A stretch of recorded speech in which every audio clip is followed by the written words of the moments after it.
Hani, welcome to another episode of the You Only Live Once Life and Business Innovation Styles, where I, Hani, bring you yummy conversations so that you can stay uniquely you with your magnetic momentum while you live in your life and your business in an innovative way. We're in Boulder, Colorado today, and I'm so excited to share with you a topic on new relationships and 4 different techniques, strategies, tips, tricks to integrate into your new relationship so that they can be thriving, allow you to feel all of your magic, see the other person's magic, and create amazing magic together. And this topic is brought to you by an audience member from one of our most popular videos called 10 Ways to Be a Better Girlfriend. If you haven't watched that yet, I can put that link in below or maybe some of the links up there. Also, if you haven't checked out our 7-step framework around how to live your You Only Live Once best life, you can check that out at yoloabundance.com/free PDF as well. So the most important thing about a new relationship is that it's amazing, and the feeling of developing connection, intimacy, vulnerability, and being able to be with someone who really truly sees you for who you are is an incredible experience. And so as you're embarking on this new relationship, allow yourself to feel and to explore and to experience all that the relationship has to offer.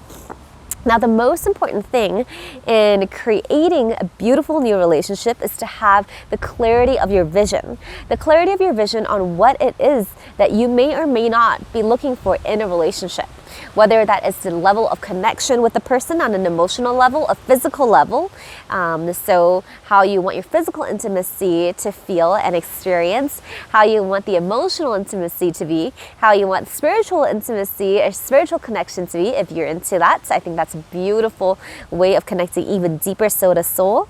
And of course, intellectual stimulation and intellectual connection. So what is the vision of the level of connection or experience you would like in a relationship? Also, if you have other plans and other like family plans, potential structures of relationship, all of these things in terms of vision, the more clear you are, the easier it is to communicate to the other person what it is that your ideal relationship or what you envision an ideal relationship is. And that can start off a conversation. The more clear and the more communicative you are in the beginning stages around what is a relationship to you, if you want to discuss that, is a wonderful place to start off with. And of course, this does not negate you from exploring and taking the relationship one step at a time and exploring whatever there is and building from there. So I just wanted to clarify that the clarity of your vision, at least for yourself, is really important, and also that gives you more vocabulary and language to discuss when you're in a conversation about what your vision for the relationship is. So first one, vision. Now, second one is to be present. So presence is so important, and you probably are extremely present in a new relationship because everything is new. You're learning the other person's patterns, you're learning the other person's energy, you're learning the other person's demeanors, having fun, exploring new things, spontaneity. So being present and being able to be in tune with that person and on all levels is extremely important, especially when you're going through a new relationship. Noticing what are some of the things that make them happy, what are some of the things that tick them off, things that they react to, things that they respond to, things that their dreams, their things like that. Learning and being curious, and also sharing all of yourself, whatever it is that you feel comfortable sharing.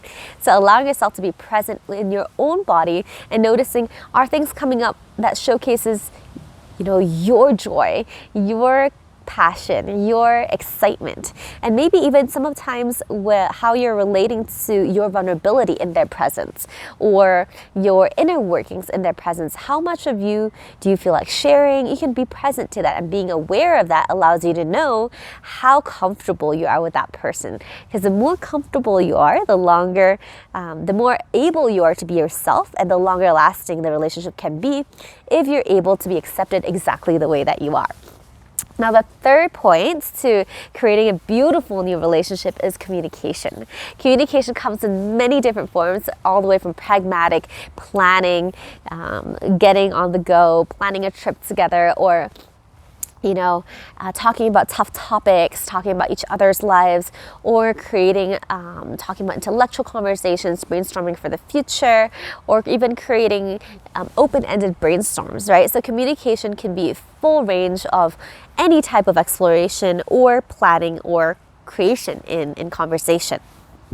So being able to communicate all the things that you do want to communicate and that are important to you is something that's really important in a longer lasting relationship. If you're able to discuss your mission, your purpose, even discuss what is meaningful to you, it's going to be really rewarding to be heard and also to ask the other person what's really meaningful to them and what they value in their lives is a really great place to understand if your values match and also honor each other's values when you are communicating with each other so that you can always make each other feel comfortable and safe and to be yourselves in each other's presences even in the midst of communication. So even in conversation where maybe you disagree on something, or in conversation where you might have sensitive topics, being able to respect each other, being able to communicate in a harmonious way, honoring each person's perspective, and being able to still hold your perspective while the other holds theirs while you're moving forward is an incredibly pleasurable and comforting setting for you to be yourself in. So the last topic is on conflict management. So in every relationship, there is a 100% chance of you or the other person or the many other people getting triggered. Now, triggers are situations where you typically would feel extreme anger, sadness, or an extreme emotion that comes over you that becomes more of a reaction. So you're reacting to, let's say someone says a word, or someone said or something happened, someone ticked you off, there was a criticism, or someone told you off, or a tone of a voice, or an action was not taken, or any small little thing could trigger and set you off if this has been something that normally bothers you. Some people even get triggered by mosquito bites, right? So realize that small triggers added up together can create larger conflicts if it happens over time, and patterns of small conflicts buildup can create larger issues. Now, during these times, it's easy to ignore them or to brush them aside or to create just a sensation of, well, don't sweat the small stuff. And while that is really great in maintaining harmony in a relationship, it's really important, if you are conscious and if you are sensitive, to also realize and note when these triggers happen, especially if the triggers are yours. So if you want to be a really good healthy, clear person when it comes to relating to someone, it's really important for you to discuss or work through the triggers that show up in your relationship, because when you work through them, the thing no longer triggers you, then you will no longer feel overwhelmed by certain emotions, that you will be able to be more calm and create solution-oriented, forward-moving steps. Lots of wind! Otherwise, it could be a tornado that happens, and lots of triggers added up might create an outburst. So let's say someone said something to the effect of, someone gets triggered really badly because they're really punctual and they are on time. And when something gets rescheduled or last minute, or someone's late, they get super triggered, right? So one way of reacting to that trigger could be just exploding and just being like, this is so unprofessional, or this is so uncool, and and da-di-da-di-da, just kind of go and burst upon that other person. Another way is to really identify what exactly is happening here, realize that you're actually really angry, communicate that you're angry, I'm very disappointed, I am feeling very angry, and then the reason is because you're late. Can you try to be more, try to keep track of time next time, or do we just have to buffer in time, just give you 10 minutes later. So realize like what is important to you in order to manage your conflicts, and then take that and allow yourself to communicate what you need, what you want, identify the things that you want, what was your triggers, and design a compassionate mechanism so that you guys can both communicate what triggered you, how to move past them, so that you can create a trigger-free, conflict-free relationship. Because a relationship can be a really safe, really enjoyable, really thriving, really creative, really exciting place if that's what you want.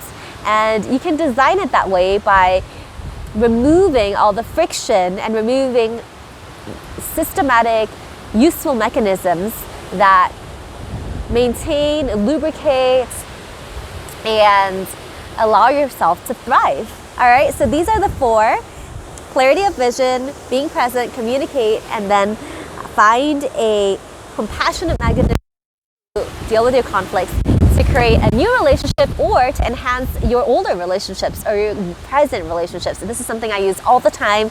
I'm continuously improving on them, and I'm continuously finding new triggers in my life that I allow myself to heal from and to move on into and to delve into, and it makes me feel so much freer, happier, and more comfortable in my own skin when I realize that each time these things pop up, there's a way to create more freedom and more joy out of it. Talk to you soon. This is Hanis.